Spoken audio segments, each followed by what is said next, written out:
সহিহ মুসলিম হাদিস নম্বর 16।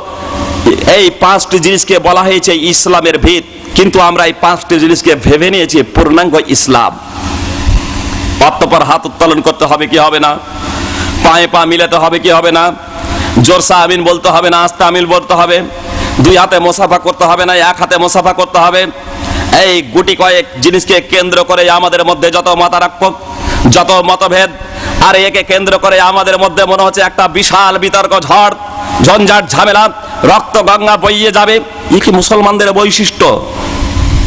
নারীদের প্রতি আজকে জুলুম, অত্যাচার, নির্যাতন সার্বিকভাবে আমরা করে চলেছি। ঘুষ, সুদ আজকে আমরা সার্বিকভাবে করে চলেছি। বুকে হাত দিয়ে আমরা কি বলতে পারি যে আমাদের সমাজ, আমাদের মাযহাব, আমাদের মাসলাক সার্বিকভাবে মদ, জুয়া, তারি, পণ, নারী নির্যাতন থেকে আমরা মুক্ত আছি? পিতার ঘাড় ধাক্কা দিয়ে বের করে দিচ্ছি, ভাই ভাই ঝগড়া বিবাদ সবকিছু করে চলেছি, কিন্তু শুধু 1 হাতে মুসাফা 2 হাতে মুসাফাকে কেন্দ্র করে আমরা তর্ক বিতর্কে লিপ্ত হয়ে পড়েছি। অথচ পবিত্র কোরআনে আল্লাহ তাআলা নারীদের বিষয়ে নেওয়ার জন্য নয়, দেওয়ার জন্য একাধিক জায়গাতে ঘোষণা করেছেন। সূরাতুন নিসা সূরা নম্বর 4 আয়াত নম্বর 4, 20 এবং 24 আল্লাহ তাআলা বলেছেন তাদের দাও।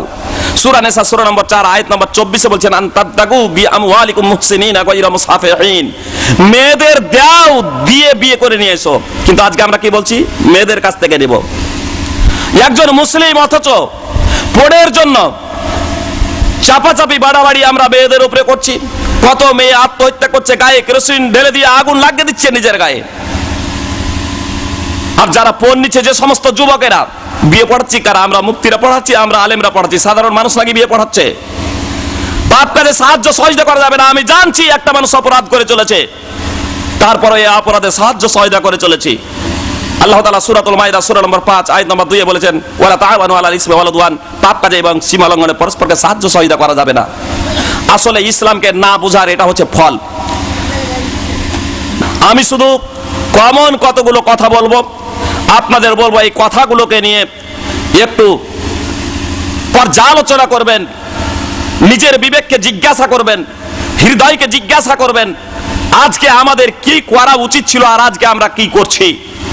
যেখানে আল্লাহ তাআলা পবিত্র কোরআনের অর্থহীন ভাষায় ঘোষণা করলেন ইন্নামাল মুমিনুনা ইখওয়া, সূরাতুল হুজুরাত সূরা নম্বর 49 আয়াত নম্বর 10, ঈমানদারেরা হচ্ছে আপোষে ভাই ভাই। সেখানে আমরা এক অপরকে চরম শত্রু হিসেবে কেন সাব্যস্ত করছি? ঈমানদারেরা বলল এক অপরের ভাই ভাই। সারা পৃথিবীর মাটিতে যে কোনো কর্নারে মানুষ থাক না কেন, সে যদি কালেমায়ে শাহাদাত আশহাদু আল্লা ইলাহা ইল্লাল্লাহ ওয়া আশহাদু আন্না মুহাম্মাদান আবদুহু ওয়া রাসূলুহু পাঠ করে এবং নিজেকে মুসলিম হিসেবে দাবি করে, তাহলে তাকে ঈমানদার বলে সাব্যস্ত করতে হবে, তাকে মানতে হবে এবং তাকে মুসলিম হিসেবে গৃহীত করতে হবে। আল্লাহ তাআলা পবিত্র কোরআনের সূরা নিসা সূরা নম্বর 4 আয়াত নম্বর 94 এ বলেছেন ইয়া আইয়ুহাল্লাযীনা আমানু ইযা যারাবতুম ফি সাবিলিল্লাহি ইযা যারাবতুম ফি সাবিলিল্লাহি ফাতাবায়ানু ওয়া লা তাকুলু লিমান আলকা ইলাইকুমুস সালাম লাস্তা মুমিনা। হে ঈমানদারগণ, যখন তোমরা জমিনে ভ্রমণ করবে তখন তোমরা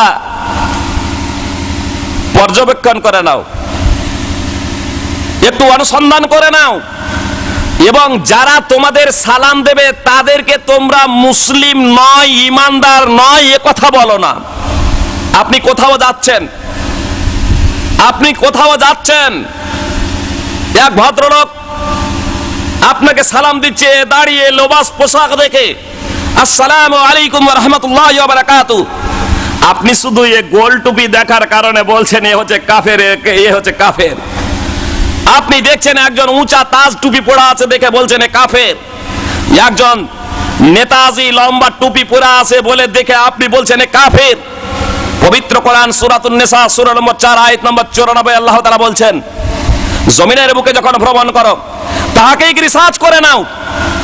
যে তোমাকে সালাম দিচ্ছে তাকে বলো না তুমি ঈমানদার নাও, তুমি মুসলমান নাও। সাহাবায়ে কেরাম একদা এক যুদ্ধে রওনা হয়েছেন। একজন ব্যক্তি সাহাবায়ে কেরামকে দেখে আসসালামু আলাইকুম বলে সালাম দিচ্ছেন। সাহাবায়ে কেরাম আক্রমণ করছেন, তার ধন সম্পদ সবকিছু লুট করে নিয়ে চলে আসেন। সেই প্রেক্ষাপটেই পবিত্র কোরআনে আয়াত অবতীর্ণ হচ্ছে, শুধু ধন সম্পদের কারণে কাউকে তুমি ইমানদার নাও এ কথা বলো না, প্রথমত তাহকিক করে নাও, রিসার্চ করে নাও যে তোমার ভয়ে সে বলছে নাকি।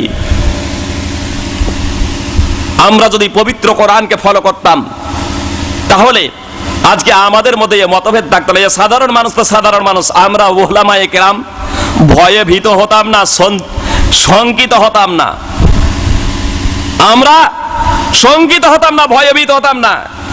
জানি না কি বলবে, কি করবে।